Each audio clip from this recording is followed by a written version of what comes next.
So if anyone is watching this lesson, if you watched the first one, week 1 of our Judges study, the big overview, if you were looking for week 2, we recorded it.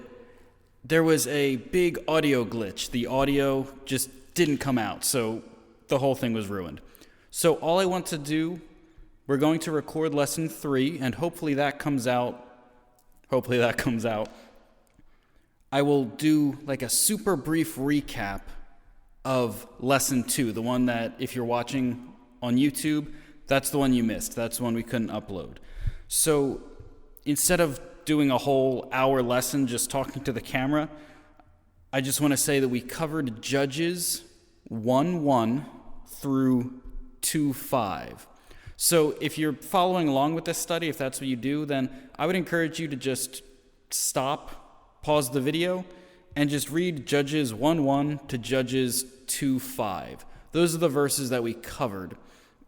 That functions as the first of 2 introductions or 2 prologues.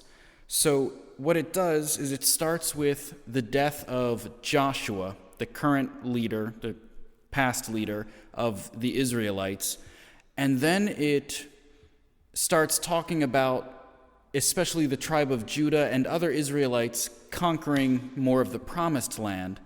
But as the chapter goes on, things get worse. It looks good at the beginning. Judah is conquering areas that they should. They're taking out the Canaanites. They're inheriting the land that God was going to give them. But then step by step, we see that they stop having the faith that they should in God, and they aren't able to drive out all the people of the land, to the point where when we get to the end of the chapter, Israel is really occupying the land with the heathen pagan Canaanites who are into all sorts of idol worship and witchcraft and occult things and human sacrifice and just terrible stuff. And instead of driving them out of the land like they were supposed to as God's just punishment on these people, they end up just living with the inhabitants of the land.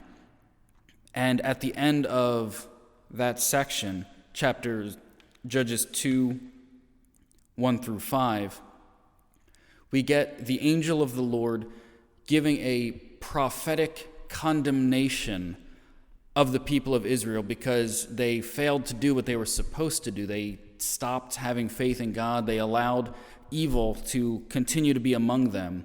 So the angel of the Lord tells them that from now on, God's not going to continue to help them drive out the inhabitants. The nations that are left, the people that Israel didn't destroy, they're going to be a thorn in their flesh. And this sort of sets up the whole book of Judges. Now, lesson 3 that I'm hopefully going to record the full lesson of, hopefully, it's going to be a second prologue that parallels this first prologue, but instead of looking at it from a political and military angle, it's going to take more of a spiritual approach to it. So that's what we're going to look at. That is a super quick recap on what was an hour lesson last week. Hopefully we have no more audio glitches. We should have 10 weeks after tonight going forward. So instead of just giving up on trying to record these lessons, we decided, okay, let's just do a recap. Let's move on.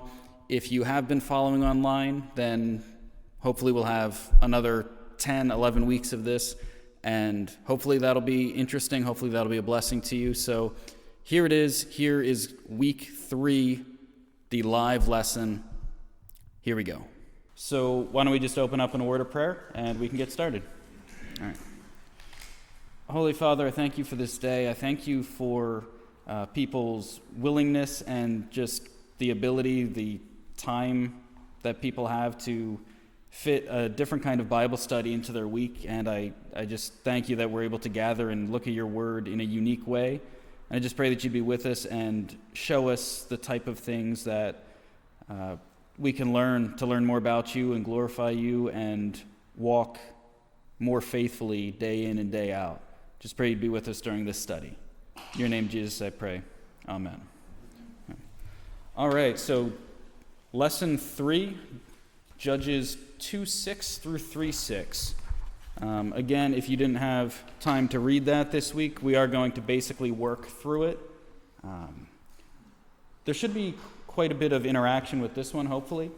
A little less of me talking. Everyone's happy about that. Like last week, I'll kind of be responsible for the main text. People who have verses can read, and then there should be some good back and forth.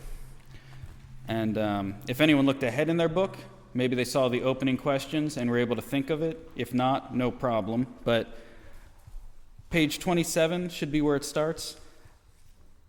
They have the opening questions are talking about advice from parents. There's going to be some advice in chapter 2. So, question 1, what piece of good advice do you remember your parents passing on to you? I thought of, for myself, just a very particular one because it was like 4.5 years ago when I was considering heavily leaving my full-time position at the museum to do more here. I had this large financial goal that I was like, I'm going to save up all this money before I make that financial step down for a little bit. And talking to my dad, he was like, well, why do you need this much? If you have this much, like, is that going to be that much of a difference? Or are you just kind of delaying? And here we are 4.5 years later.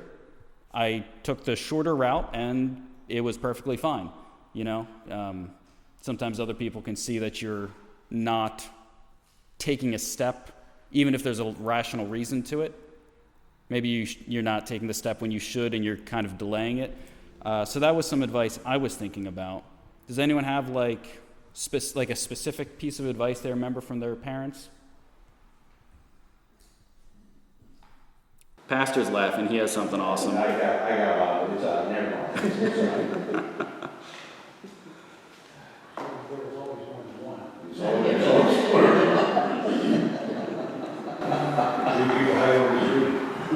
Yeah. And that helps me with my job, so it's make public about it. Yeah. Was that actually a piece of advice that you regularly got from a parent, or? Yeah, pretty much. Yeah. I do a lot of bad people in my career, in my job, and no matter what kind of person they are, I still treat them how I treat them. It was a long way. Yeah. That's good. That's good. Yeah, anyone else?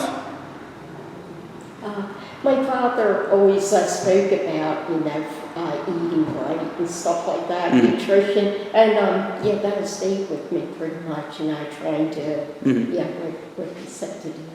Yeah, that's good. Yeah, and I figured a lot of people might have more of this is sort of what was instilled in me, as opposed to there's one particular line of wisdom, unless your parents regularly spoke in proverbs,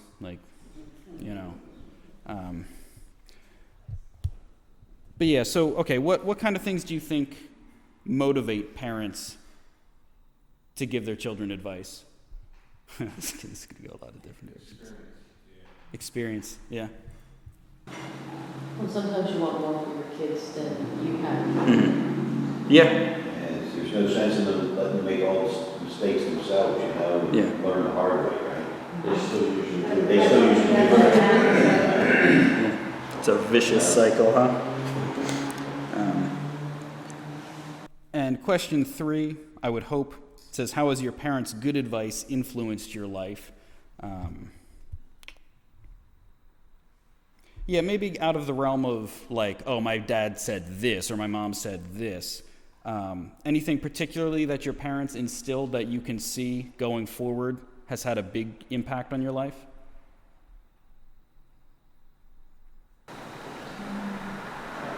Family. Like a cumulative effect. Mm-hmm. You hear it so many times, whatever. The thing that pops in my mind, you should work for what you want. Don't expect somebody to. That's hurt a lot. Yeah, that's good. And I'm a little bit older than most of you, so I was on the tail end of that whole generation.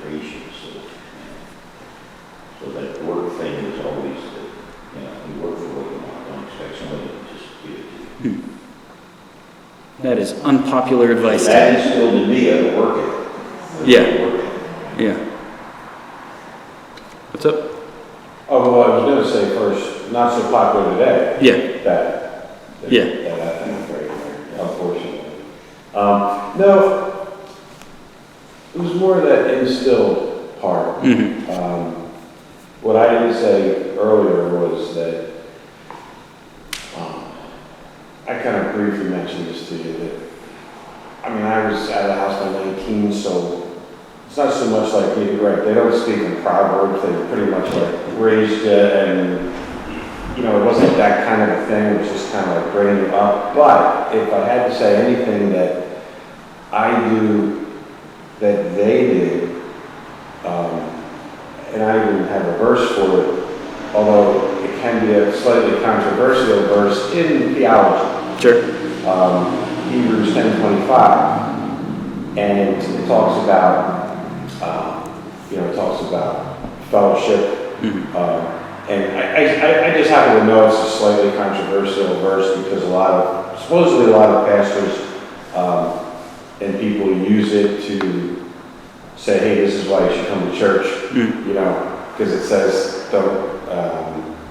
Forsake not the assembly of the saints. Yeah. Right, the assembly of yourselves together. So my parents, they raised us the way they thought they should, and we went to church, and it was a regular thing, and it was multiple services and things like that, and then they you know, of course, were wise enough to let you afterwards and or during to make up your own mind whether you believe this or not, where some people don't do that. And it just so happened that, yes, I did believe and I did follow that advice. It's just good advice, the part about making it part of your life, kind of like brushing your teeth or the way you get dressed or you do something. If you make it part of your life, then you're always going to have, you're always going to sort of follow that verse, which gives you like worship, and you learn theology that way. You get to pray for one another, you have Christian fellowship, and I think that's what the verse is saying among other things. So I think, having said all that, I've followed that as an adult as well, and raised my kids that way too. So. It worked out all right. All right, good. Okay, let's start looking a little bit at the text. What I will say at the beginning, so we said last week, problem? You all right? It smells like something burning. Oh, okay, yeah. Okay, yeah. So last week we talked about the stuff we studied last week was a prologue, and I mentioned that there are 2 prologues to Judges. So they parallel one another. Okay, so we had mentioned that at the beginning of the chapter last week, it started off with the death of Joshua, their old leader, and then there was some conquest stuff, Israel's failure, and then the angel of the Lord pronounced judgment that the inhabitants of the land were going to be a thorn in the side, that kind of stuff. So Judges 2:6 starts the second prologue, and it starts the same way. It's a section about the death of Joshua, but instead of being a military and political thing going forward, it really talks about the spiritual relationship and what's happening in Israel that way. And then it also ends with a judgment from God based on that. And this will actually more properly set up the rest of the book of Judges. Okay, so just wanted to let you know that. But yeah, why don't we just start reading some of that? Judges 2:6. And when Joshua had let the people go, the children of Israel went every man unto his inheritance to possess the land. And the people served the Lord all the days of Joshua, and all the days of the elders that outlived Joshua, who had seen all the great works of the Lord that he did for Israel. And Joshua, the son of Nun, the servant of the Lord, died, being 110 years old. And they buried him in the border of his inheritance in Timnath-Heres in Mount of Ephraim, on the north side of the hill Gaash. Okay. So, besides what we just read, who can tell us a little bit about Joshua? Like, anyone have a quick recap of his life? Where did he come from? How long has he been in the story? He won the Battle of Jericho. I've heard the song about that somewhere. All right, where did he come from? Like, what generation was he in? Do you know generally the timeline of Joshua? After Moses, right? Yeah, so he was right after Moses. He's the leader after Moses, but he was in Egypt. Okay, so he grew up in Israel's slavery situation in Egypt. He was younger than Moses, and then he's with Moses the whole time. So even when one of the times Moses goes up to Mount Sinai, Joshua goes like halfway up the mountain, I think maybe with Aaron as well. I don't remember exactly, but he's there for all the plagues of Egypt. He's there for this incredible display at Mount Sinai. He's there for, manna in the desert. Joshua sees like everything that the Lord is doing for Israel, and this helps him be an incredible leader because he is focused on God even when the rest aren't, because he's seen all of this stuff. He was a first-hand witness. Okay, who has Deuteronomy 6, 4, and 5? Okay, if you could read that, please.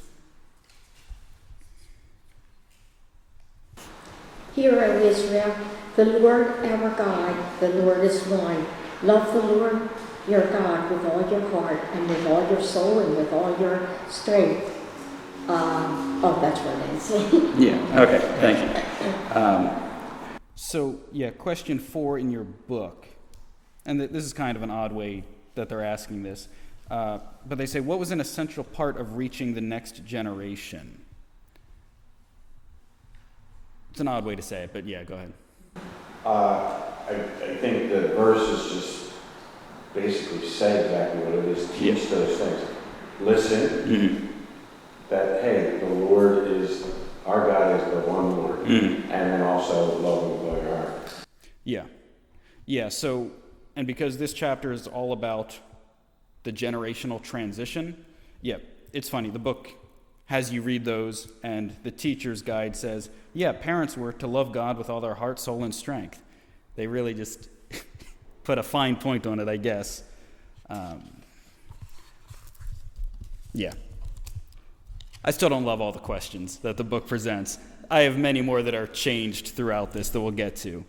Even though some things change, those basic things are to be passed on to the generation. The next generation knows the Lord. Yes. Yeah. And Joshua is the bridge. Right? Yeah. Okay, so page 29 in your book. So in my book, I have like a gigantic recap of literally everything that happened from Exodus to the time of Judges, which we don't need to totally go over. We just talked about most of it. All these plagues throughout Egypt, Israel gets delivered, they have the 10 Commandments in Mount Sinai, there's judgments, there's God blessing them and helping them as they wander 40 years in the desert, being fed with manna, being fed quail, having water provided for an absurd amount of people in the middle of the desert, and then we get to the Promised Land. Okay, so who has Deuteronomy 31:30? Could you read that, please? And Moses spoke in the ears of all the congregation of Israel the words of this song until they were ended. He is the rock, his work is perfect, for all his ways are justice, a God of truth and without iniquity, just and right to see. Is that the end of it? Probably. I'm not following along. That's the end? Yeah, no, it's fine. Okay. All right, so that's one of the songs of Moses. Now, my question for you is, maybe you can read the words of the song again? Yeah. He is the rock, whose work is perfect, for all his ways are justice, a God of truth and without iniquity, just and right to see. Okay, thank you.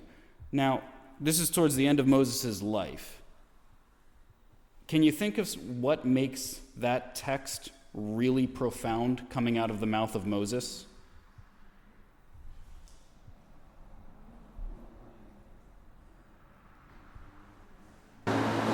Is it because of all he's learning? Like, he knows that the Lord is a rock. Right, so it carries weight in that sense. Anything else? The only thing that pops into my mind, he wasn't able to go actually into the promised land Mm-hmm. because of what he had done at a particular point in time. Yeah. But yet he still exalts the Lord Mm-hmm. in his place of majesty and power and all that type of thing. Yeah. So that's an incredible thing where he recognizes God's dealings in his life and what God prohibited him from was not a point of contention with him and his God. Yeah. Which is really quite a statement, for what he went through to get there, but then couldn't get. Mm-hmm. Well, you could have got really mad. Yeah, sure. Oh, yeah. Yeah. He never got the end result. Mm-hmm. He had everything right at the doorstep, and that's it, and say goodbye. Yeah. So. That's a tragic lesson of life Yeah, sometimes. so instead of God, why you do this to me, you ain't fair, blah, blah, blah, blah, he did just that. Yeah. Yeah, and I may not have given you the background that everyone needed to get that, because that's exactly what I thought. That towards the end of his life, Moses had led the people 40 years through the wilderness, and because of his own personal sin towards the end of his life, he was not going to be allowed to be the one to bring them into the promised land. That's where Joshua comes in, and Joshua helps them conquer the promised land. And yet, at the end of his life, he has this song, and he used justice like 2 or 3 times in that verse. Like, God is just. Something about perfect, like nothing but justice, even though he's the one who is now being denied access, and he still calls God just. Yeah. Yeah, and where does it says somewhere that he was like considered one of the most humble men in the earth. That's the end of Deuteronomy, isn't it? That was probably not written by him because it talks about his death. Yeah. Yeah. Yeah.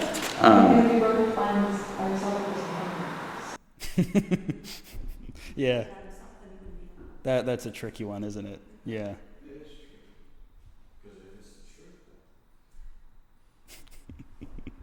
Yeah. What do you want to be? Honest or cocky about it? It's tricky. It's tricky. Okay, does someone have Deuteronomy 6, 7 through 9? They may not. No one has that? Okay. Then that's my bad. Because that is, should have been written out. Okay. Deuteronomy 6, 7 through 9. That says, it's God talking, "Thou shalt teach them diligently the commands of God. Thou shalt teach them diligently unto thy children, and shalt talk of them when thou sittest in thine house, when thou walkest by the way, when thou liest down, when thou risest up. Thou shalt bind them for a sign upon thy hand, and they shall be as frontlets between thine eyes. And thou shalt write them upon the post of thy house and on thy grates." So there's this command in Deuteronomy, part of the law of Moses, that parents are supposed to teach their children the law at all these different times. While they probably would have gone to some maybe formal readings of the Torah, maybe some, corporate worship, they focus on when you're in the house, when you're at the table, when you're going about doing stuff.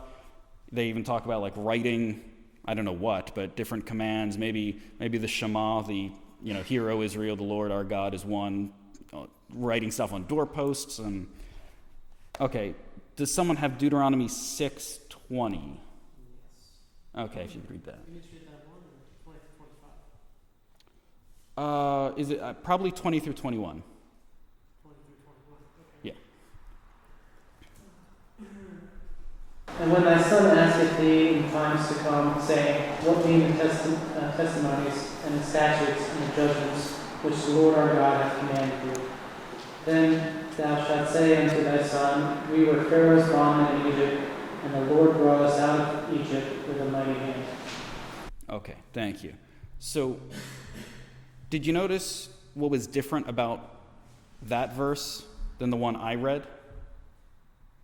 Greg noticed. Anyone else? It helps that he was the one reading it.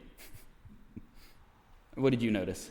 That one was about teaching strictly the law, and the other was about teaching the stories of the generations past. Oh, interesting. That's really true, and that's not what I thought of. Okay. Anyone else see something there? Just there's some inquiring. Yeah. The word. Yeah, I thought that was an interesting thing.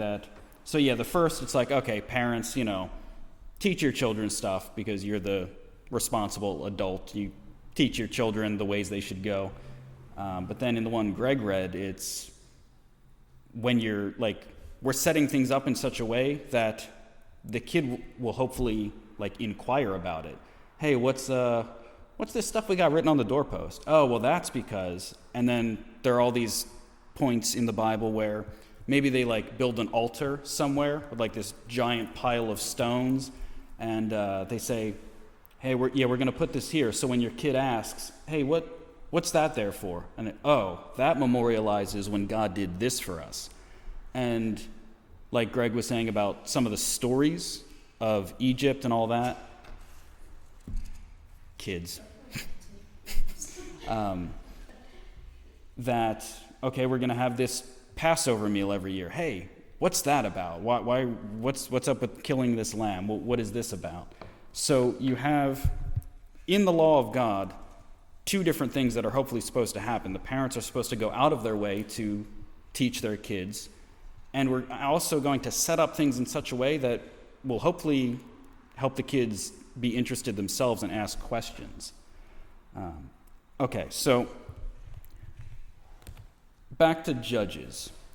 Judges 2:10. And also that generation gathered unto their fathers. And also that generation were gathered unto their fathers, and there arose another generation after them, which knew not the Lord, nor the works which he had done for Israel. Okay, so my question is, in what way did they not know the Lord? What is meant by that? Well, it sounds like they weren't taught. Okay.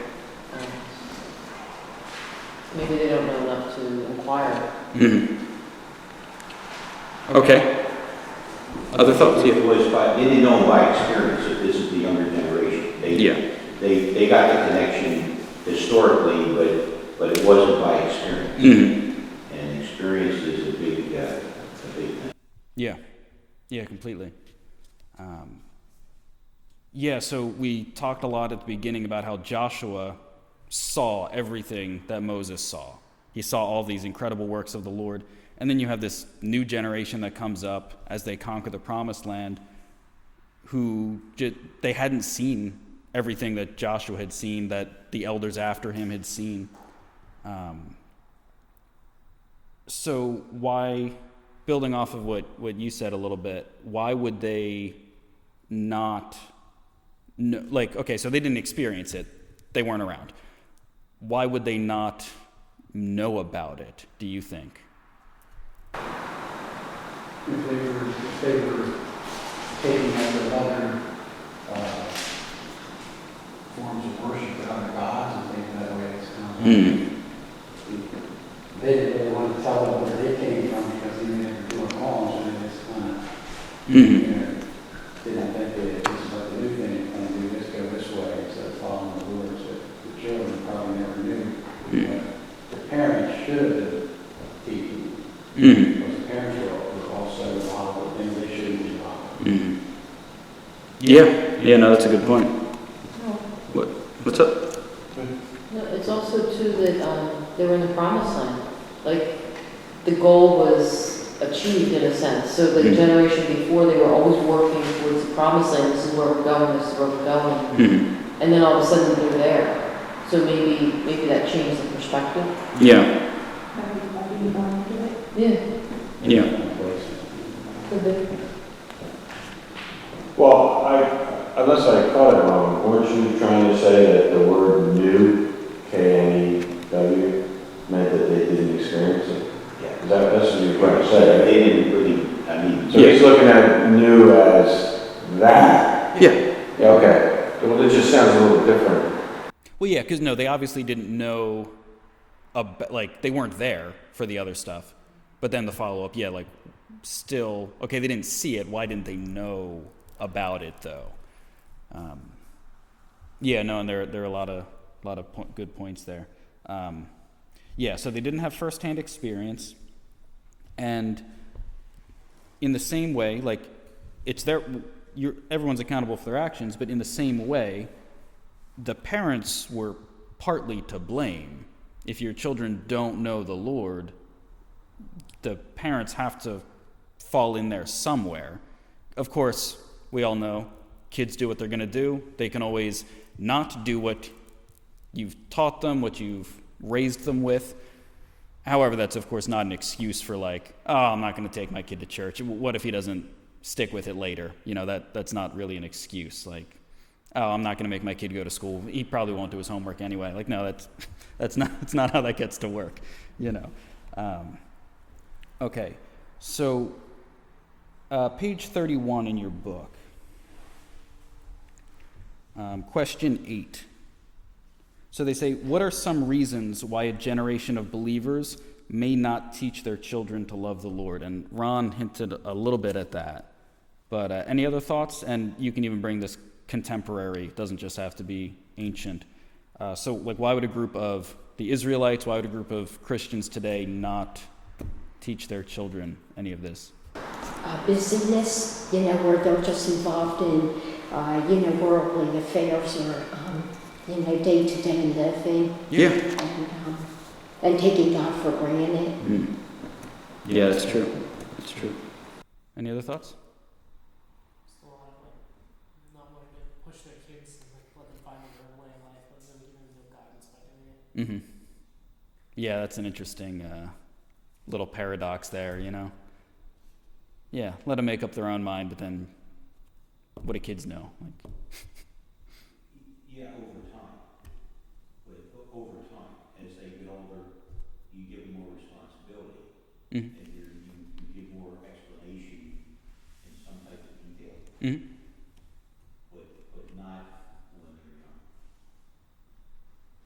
When they're young, you gotta crack the whip. Right? Oh, I got you. And as they develop, right? Yeah. Because when he was little, you just said, because I said so, and he said, okay, Dad. Did he do that? I didn't really have to You say didn't that have to because do I said so. Oh, okay. But as you get older, you should be given more information. You should have more explanation. You should, it should be opened up to you to, come on, I want you to think about this. I want you to have this for yourself, not just piggyback off of me. Yeah. So, because parents get busy with the present, Mm-hmm. it's sometimes it's difficult to stop some of that and get back to some of the other things. Mm-hmm. You know, so you can help build some stuff. So. Mm-hmm. Yeah. Yeah, because I guess that kind of takes a lot of work, I would imagine. Yeah, you may not watch a TV show, or you may not, Yeah. go down to the bowling alley or whatever else maybe some. The bowling alley. Bowling alley. After that, we're going to go to the mulch shop. Shooting or whatever, you know. But yeah. Or anymore, with all the technology, right? Everybody sits at home and they're all doing their own thing, and nobody does anything. You know, you're there together, but you're not doing anything. You know, I'm anti-attachment.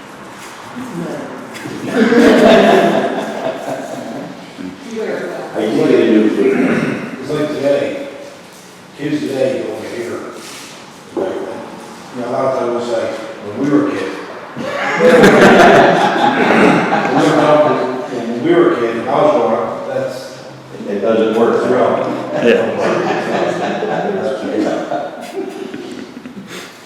So what do you say then? What do you say? What did you guys come up? What did you guys come up with to say? You know,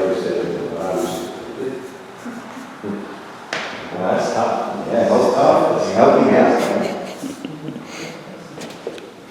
Yeah. Yeah, but just to piggyback off of Pastor and Ron, Yeah. The one, just worldly distractions. Sure. And of course, you said that as well. And let's just call it how it is, like Ron said. He didn't quite say this word, but let's use sin. Let's say the word sin. Mm-hmm. The parents fall into sin, and by falling into sin, they're not doing the right things, like Ron was pointing out. So that's one of the right things, because you're figuring out, like, your responsibility as a parent, no matter how it worked out, you got to decide, okay, how am I going to raise my child? Am I just going to let him be like a wild kid raised by wolves, or am I going to actually take some input? Because it's kind of like Pastor said, you know, you might miss a TV show, you might miss this, you might miss that, but you're going to do that anyway with other things, like, hey Johnny, how about we go out and have a catch? You know, so you go out and have a catch, and you start to teach maybe baseball, and there's just so many different things. The wives, the mothers do the same thing with maybe the girls or the boys, you know. So you got to make the time. You got to kind of And you have to do that. yeah. Well, and what Ron said about so some of the Israelites immediately started with the other gods, and it's like, all right, so if you're going to teach your kids about God, like, so one, you kind of have to be doing some things yourself. Like, not that you have to be perfect to bring your kid to church on Sunday, but if you're not doing this, well, then you're not going to teach them about the Lord. If you're not making time, like, it's sort of stacked against you in a way. Like, there are a lot of obstacles in the road, let's say. I thought that was a good point. Okay, let's look at chapter 2, verses 11 through 13. All right. And the children of Israel did evil in the sight of the Lord and served Balaam.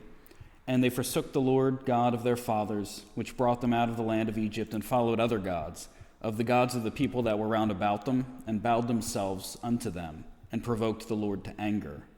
And they forsook the Lord and served Baal and Ashtaroth. Okay, so in your book, question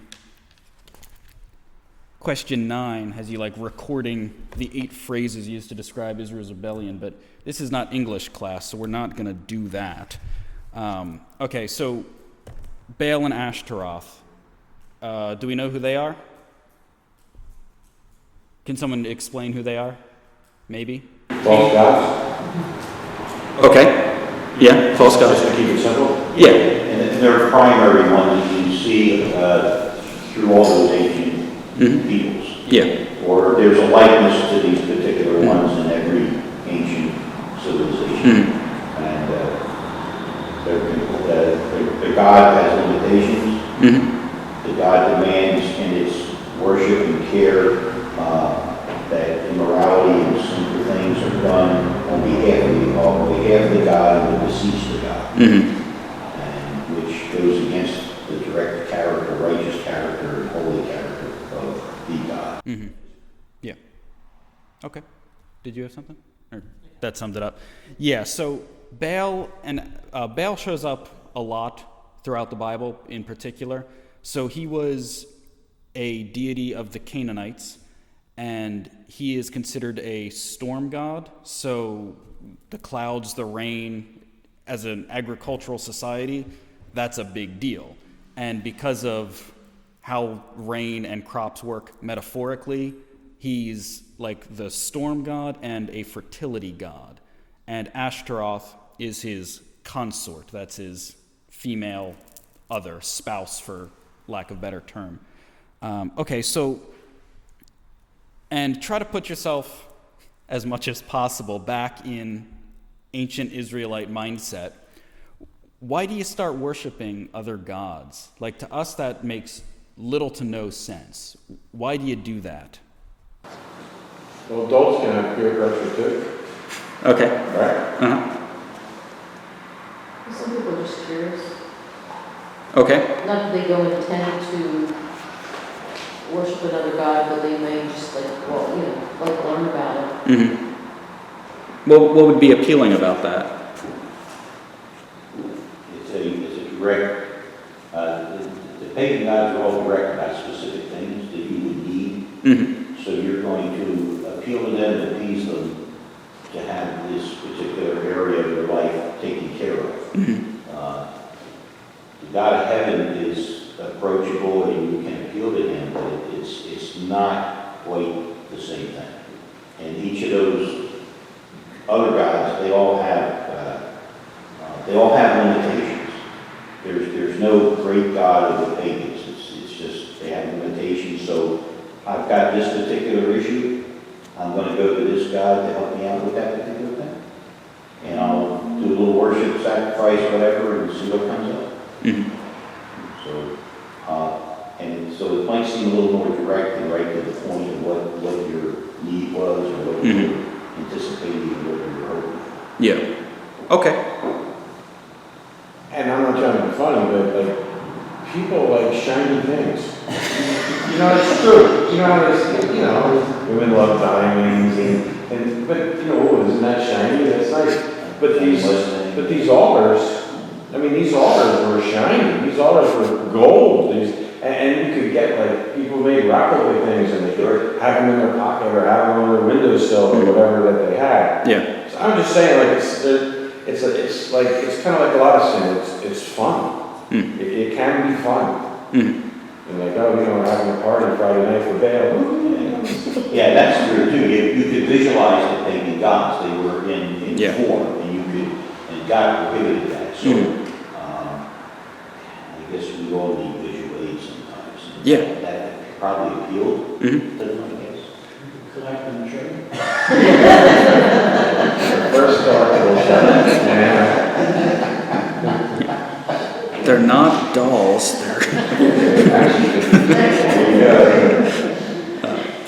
Yeah. So, and that's the thing about the ancient Near Eastern mindset is that when we hear the word God, we actually are thinking of a specific deity.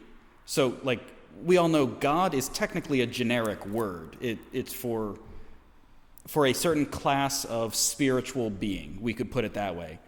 When we say God as Christians, we know what God we're talking about. But if someone in another language and of another faith says God, they're probably talking about someone other than the God of the Bible. So you're in this ancient Canaanite world where, like in Canaan, so they did have a head god, but he wasn't really worshipped. So they had this most high God, and then he had 70 sons, and those are like Baal is one of the sons of this high god, and think of like Zeus with his council. It's not, the Greeks didn't have the same relationship, but that idea. So if you're in a society with multiple gods, all within your pantheon, all within the realm of, yeah, of course I can make sacrifices to this god or that god or that god, and it's all somehow under the right umbrella for you. It's not crazy that, like, well, yeah, okay, so I worship, Yahweh, the God of Sinai, the God who brought us out of Egypt, but there's this other spiritual being who seems to be doing good for Canaan. It was the land of milk and honey. Like, the area was already prosperous. They worshipped Baal, Ashtaroth, and a handful of other gods. In the ancient mindset, it's not crazy that you go, oh, well, this is Baal's area. We should probably, make some sacrifices to him too to keep the rains coming. And yeah, our God helped us through the desert, maybe in the same way that Christians misunderstand, like even just what we believe, or people outside the church misunderstand what we believe. There's room for, clearly, Israelites to misunderstand what's going on around them as well. One of the oldest, most ancient structures that they have from Israel is actually a large altar to God and Baal and Ashtaroth. So, like, because we know, obviously, Israel was involved in all sorts of paganism. And yeah, unfortunately, one of the oldest structures that's still standing is like a pagan version of the God of the Bible, which it's a mess. So also, Baal worship was incredibly like sexual. They had like temple prostitutes, they had fertility rites. And if you're joining a religion, people are people, you know? So like you have crops, you have a more possibly appealing thing to people, and of course it all ends in their own destruction, slavery, famine, people coming in to take them captive. So everything they thought they were after by worshiping other gods tends to just completely fall back on them. You wanted him for the crops? Well, there's going to be a famine because you did. So this it may seem appealing to them, but it does not work out well. Okay, page 32 in your book.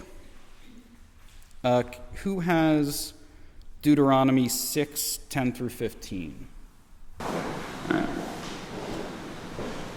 And it shall be when the Lord thy God shall have brought thee into the land which he sware unto the fathers, to Abraham, to Isaac, and to Jacob, to give thee great and goodly cities which thou buildest not, and houses full of all good things which thou fillest not, and wells digged which thou diggest not, vineyards and olive trees which thou plantest not, when thou shalt have eaten and be full.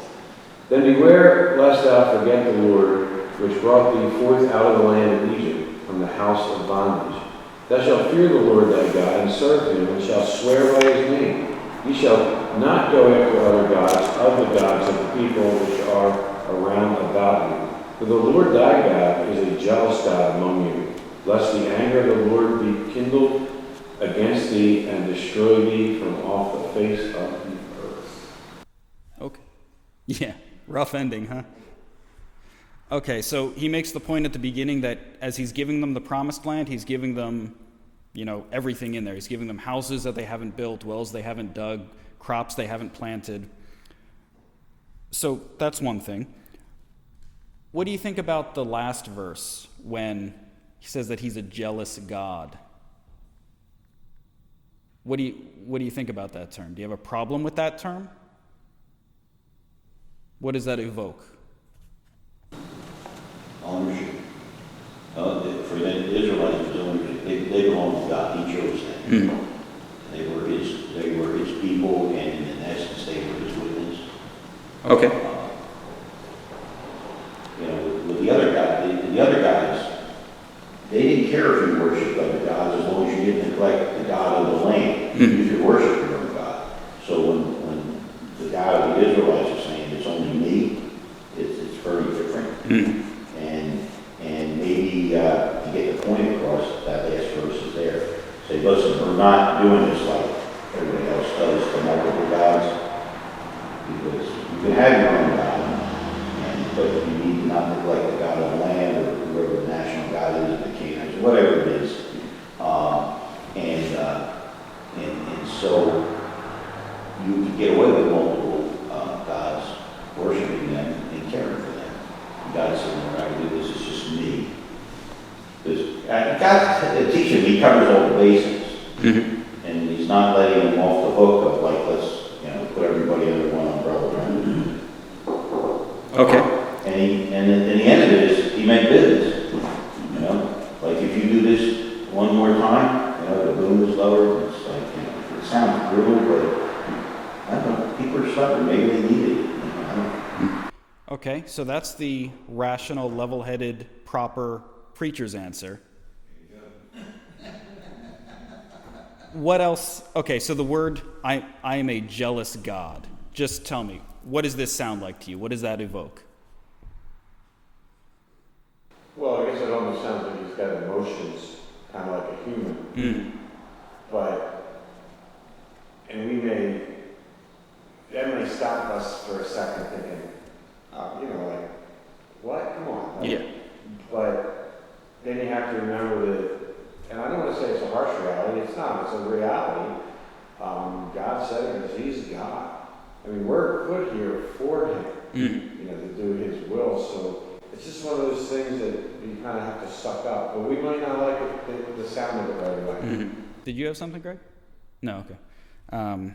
So I think the problem that we can run into, because I'm sure you can hear like some, Twitter atheist, like, oh, jealous God. So when we hear the word jealous, we tend to think like a petty jealousy, like, he's the jealous type, like, little weird. Like, rarely, if ever, in our modern usage, do we use the word jealous to mean something other than a negative, clingy, possessive emotion.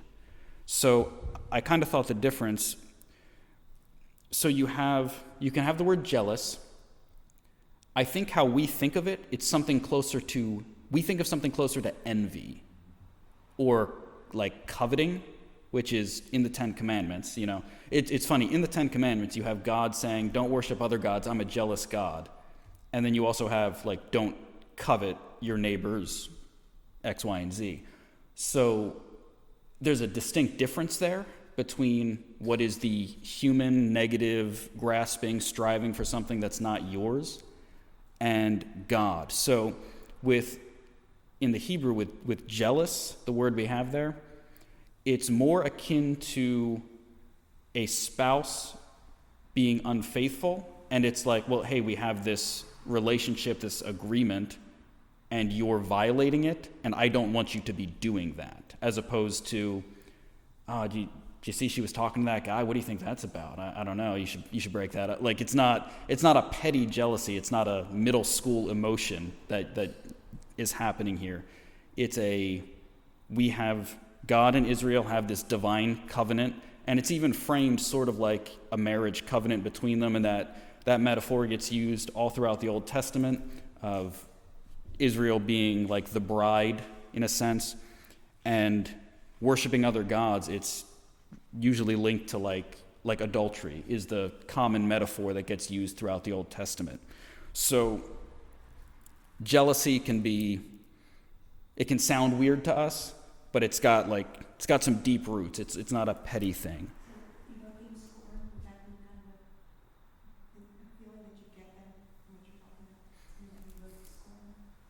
Yeah, you could probably put it that way. Yeah. Yeah, so in that scenario, the displeasure is not unexpected. No one would think that someone is wrong for being upset for something like that happening within a marriage. It's not it's not the petty jealousy that we normally associate when someone is jealous. Like, oh, you're just being jealous, you should stop that. Because a lot of times that's an ugly emotion. But here it's different. Okay, so yeah, we're going to start wrapping up. Oh, wow, we really need to start wrapping up.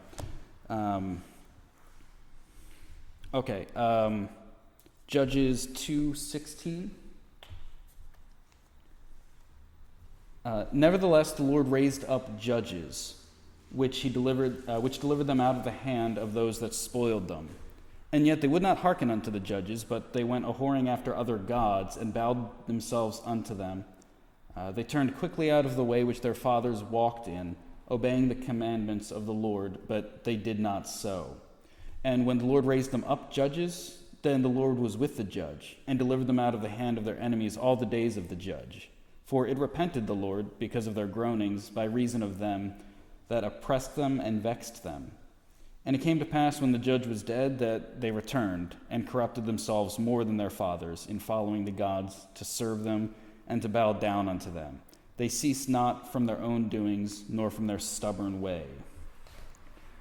Okay, so this is actually the first time we've come across the word judge in the book of Judges. It actually takes till halfway through chapter 2, and this is why this prologue is like a more, not that the other one was an improper setup, but this is a more official setup for, they just explained the cycle that you're going to be seeing all throughout the book of Judges. They do bad things, you basically have, they sin, there's some sort of punishment for the sin, they are repentant to an extent. They pray to God, they cry out to God. He sends a judge to restore them. And then the cycle just keeps starting again, and it makes the comment that each generation just is worse than the last. So their spiral just keeps going downhill. And then if we want to look at verse 20, I'll read a few things. I'll call them out as we're going. Verse 20. And the anger of the Lord was hot against Israel, and he said, because that this people has transgressed my covenant, which I commanded their fathers, and have not hearkened unto my voice, I also will not henceforth drive out from before them of the nations which Joshua left when he died. And then look at chapter 3, verse 1. Now these are the nations which the Lord left. He left a whole bunch of nations, and then down to verse 4. And they were to prove Israel by them, to know whether they would hearken unto the commandments of the Lord, which he commanded their fathers by the hand of Moses. And the children of Israel dwelt among the Canaanites, Hittites, and Amorites, Perizzites, Hivites, and Jebusites. And they took their daughters to be wives, and gave their daughters to their sons, and served their gods. Okay, so we had that prophetic judgment. God said, because you've done this, I'm not going to drive out the people. And we'll wrap up here, but what did you notice about verse 4? There's a stark change from what we talked about last week.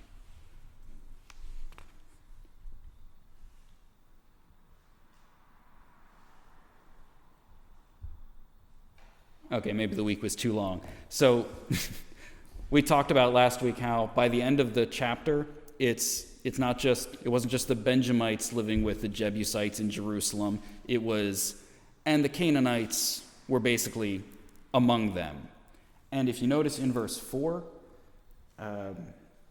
verse 5, that I totally threw you off. Verse 5, it's actually the opposite. It says, the children of Israel dwelt among the Canaanites. Like, this kind of puts it in an even worse light where, no, it's not that there are some Canaanites around.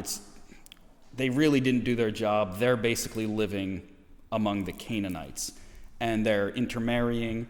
And the biggest reason God didn't want them marrying heathen, pagan people was he knew that, well, you're going to start worshiping their gods. You're going to start doing the things associated with worshiping their gods. And this is going to be a disaster.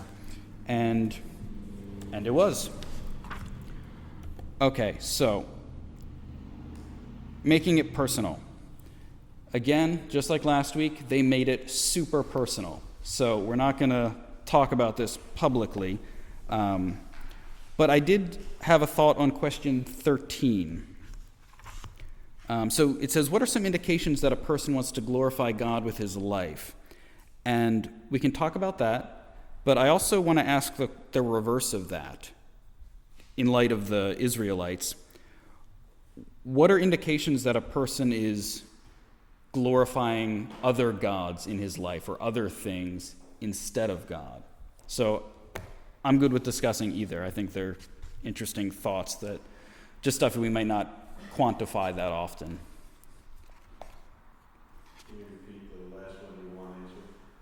Oh yeah, so I'm good with either, but okay, so what are indications that a person wants to glorify God with their life, or what are indications that people are following other gods with their life? They might kind of be similar. That's when they put away, or glorify God when they put away things that God doesn't want them to do, and actively make it part of their life to avoid those things doing those things that God doesn't want. And conversely, if someone is not glorifying, you just do whatever, and not, pay no mind to whatever God requested that they do or command people to do. Mm-hmm. Yeah. I guess you could use behavior, that one word, for both sides. Yeah. You just look at the actions, behavior. Yeah. And that tells you a lot. Mm-hmm. Yeah. Okay. Yeah. For myself, I listen to what they say about how they live their life and how they solve their problems, and how they look at their challenges and stuff like that.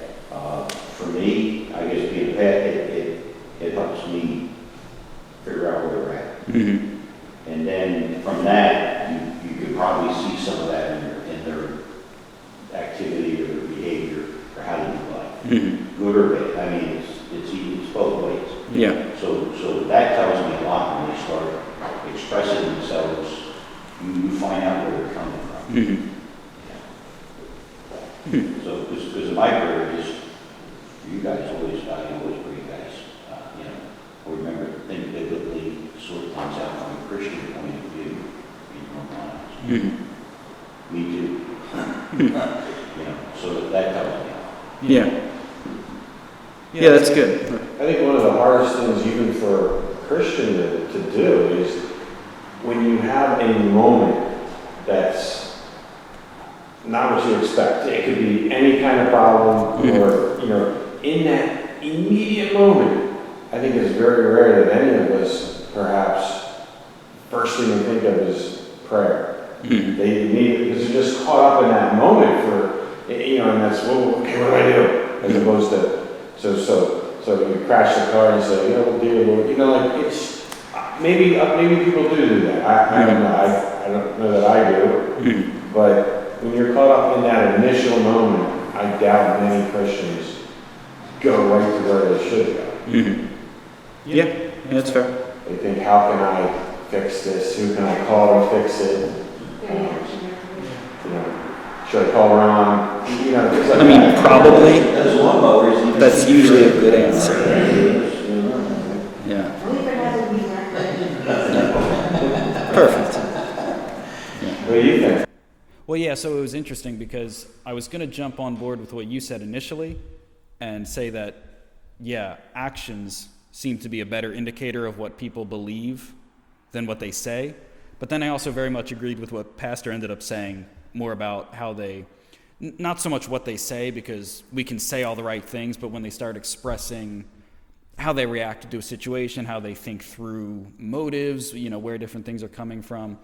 And that aligns nicely with the idea of like, all right, when something happens, and I guess prayer is also an action and word, so it's tricky to sort that out. But yeah, training, like that's almost like a reflex to be trained into you. Like when something happens, when you have certain thoughts, certain emotion, if like anger flares up for whatever reason, like is the thought to keep fueling that and keep feeding that? Like someone said something maybe even cruel to you, 6 hours ago, and now you're still replaying the situation and replaying variants of the situation and how, man, if they had said this, I would have, or does that stop there and at the beginning, does it stop at the beginning and like, hey, I'm a Christian, I'm actually supposed to handle this differently, or hey, this bad situation, do I run from it, or is this a cross? Am I learning something through this? Am I crucifying the flesh through this? Is this situation to make me more like Jesus, or am I just going to run away from it? Am I going to fight every situation? Am I going to, this, that, or the other thing? Yeah, and if you initially like mess it all up, don't count that as the conclusion. When you realize it's messed up, just get back to work. Yeah. Okay. I think we'll leave it there. So next week we're going to cover Judges 3:7 through 31. I don't know what page that's on in your book, but the text for lesson 4. And we're finally actually getting into the Judges. So it'll be a little different. It'll be action-based stories, and I'm curious to see how that's going to go. So why don't we close in a word of prayer, and that'll be it. Lord, thank you for this night. Thank you for allowing us to look into this more obscure book of the Bible, just stuff we probably wouldn't normally think about, normally discuss.